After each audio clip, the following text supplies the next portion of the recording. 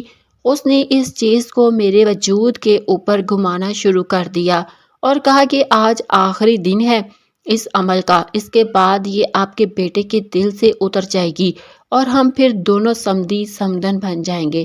میری ساس نے کہا کہ پتہ نہیں کہاں سے لے آیا ہے اس کو اپنے ساتھ، کچھ لائی بھی نہیں ہے اور مجھے بالکل بھی اچھی نہیں لگتی، لیکن میرا بیٹا اس کا دیوانہ ہے۔ اگر میں اس کے سامنے اسے کچھ بھی کہتی تو وہ کبھی بھی اس کو نہ چھوڑتا، اسی طرح ہی اس کو اس گھر سے نکالنا ہوگا۔ میں یہ باتیں سن کر ڈر گئی تھی اور حیران ہوئی کھڑی تھی کہ اچانک میرا شوہر وہاں پر آ گیا۔ شاید وہ جلد وہاں سے نکل آیا تھا۔ اس نے اس شخص کو دیکھا کہ آپ یہاں کیا کر رہے ہیں؟ شاید وہ اس سے پہلے اسے جانتا تھا۔ اپنے شوہر کو وہاں دیکھ کر میں بھی ادھر آ گئی۔ وہ بیچاری عورت جس کو میں نے اپنی جگہ لٹایا تھا وہ تو ابھی تک بے ہوش ہی پڑی تھی۔ میری ساس پوری طرح گھبرا گئی اور وہ شخص بھی۔ میرے شوہر نے کہا کہ یہ تو میری ساس کا دور کا رشتہ دار ہے، ہم اس کو بھی ماموں ہی کہتے ہیں۔ یہ میری امی کا کزن ہے اور یہ اپنی بیٹی کا رشتہ کرنا چاہتا تھا لیکن میں نے انکار کر دیا تھا کیونکہ میں تم سے محبت کرتا تھا اور وہ لڑکی مجھے بالکل بھی پسند نہیں تھی۔ 1000 لڑکوں کے ساتھ اس کے چکر تھے، میرے پیچھے بھی میری شکل دیکھ کر ہی پڑی تھی۔ وہ ان کی اکلوتی بیٹی ہے اور یہ اس لڑکی کو جہیز میں ایک گھر اور گاڑی بھی دے رہے تھے۔ میری ماں نے مجھ سے بحث کی تھی لیکن میں نے کہہ دیا تھا کہ مجھے گھر اور گاڑی نہیں چاہیے، ساتھ میں ایک بد کردار لڑکی بھی تو ملے گی، اس لیے میں اس لڑکی سے شادی نہیں کروں گا۔ میں اس لڑکی سے شادی کروں گا جس سے میں محبت کرتا ہوں، جو میرے لیے بالکل ٹھیک ہے اور بد کردار بھی بالکل نہیں ہے۔ میں پھوٹ پھوٹ کر رونے لگی۔ میں نے اپنے شوہر کو سب کچھ بتا دیا کہ یہ کئی دنوں سے ہو رہا ہے، تمہاری امی مجھ پر جادو کروا رہی تھی، مجھے تمہاری زندگی سے نکالنا چاہتی تھی۔ میرے شوہر نے کہا کہ کوئی جادو کچھ نہیں ہوتا، کچھ بھی نہیں ہوگا، امی کا تو پہلے دن سے ہی جادو پر بہت اعتقاد ہے، بابا بھی اس بات پر غصہ ہوتے تھے۔ اس نے اپنی ماں سے کہا کہ مجھے آپ سے یہ امید نہیں تھی، آپ کے سہارے اپنی بیوی کو چھوڑ کر گیا تھا اور آپ نے اس پر جادو ٹونے کروا دیے، ایک غیر مرد کو اس کے کمرے میں لاتی رہی، اس کے پردے کا بھی لحاظ نہیں کیا۔ آپ نے میری ساس کہنے لگی کہ اس نے بھی تو اتنا بڑا پلان بنایا ہے، اپنی جگہ کسی اور کو لٹایا ہے، تو میرے شوہر نے کہا کہ پھر وہ اور کیا کرتی۔ میں نے اپنے شوہر کو رپورٹ بھی دکھائی جس میں دودھ میں نشے کی دوا ملانے کے بارے میں صاف صاف لکھا ہوا تھا۔ میرا شوہر سر پکڑ کر بیٹھ گیا۔ اپنے شوہر کو دیکھ کر مجھے بھی دکھ ہو رہا تھا کہ اسے اپنی ماں سے یہ بالکل بھی امید نہیں تھی اور آج وہ ایک امتحان میں پھنس گیا تھا کہ وہ کس کا ساتھ دے۔ بہت سوچنے کے بعد میرے شوہر نے فیصلہ کیا کہ وہ مجھے الگ رکھیں گے۔ میں نے اپنے شوہر سے کہا کہ میں آپ کی امی کے ساتھ پھر بھی رہ سکتی ہوں، میں اپنے کام سے کام رکھوں گی، اگر آپ کو کوئی مسئلہ ہے تو مجھے کوئی فرق نہیں پڑتا۔ لیکن میرے شوہر نے کہا کہ نہیں، اس طرح میں بے چین رہوں گا، اب مجھے بھروسہ نہیں رہا، تمہیں الگ رہنا ہی پڑے گا، ہفتے میں 2 دن یہاں بھی گزار لیا کروں گا۔ اس میں مین بات یہ تھی کہ میری ساس ابھی بھی ندامت کا شکار نہیں تھی، وہ بھی یہی کہہ رہی تھی کہ اس عورت کو تمہاری زندگی سے نکالوں گی، نہیں رہنے دوں گی اس کو۔ اس لیے میرا شوہر اس پر بھروسہ نہیں کر پا رہا تھا، اس لیے اس نے مجھے ایک الگ سسٹم ارینج کر کے مجھے الگ کر دیا اور میں اپنے گھر میں رہنے لگی۔ ہماری زندگی تھوڑی سی مشکل ہو گئی ہے، میرا شوہر بیچارہ پریشان رہتا ہے، لیکن اب میں کیا کر سکتی تھی۔ تو دوستو، یہ تھی ہماری آج کی کہانی۔ امید ہے آپ کو ہماری آج کی کہانی پسند آئی ہوگی۔ کہانی اچھی لگے تو اسے لائک ضرور کیجیے گا، دوستوں کے ساتھ ضرور شیئر کیجیے گا۔ شکریہ۔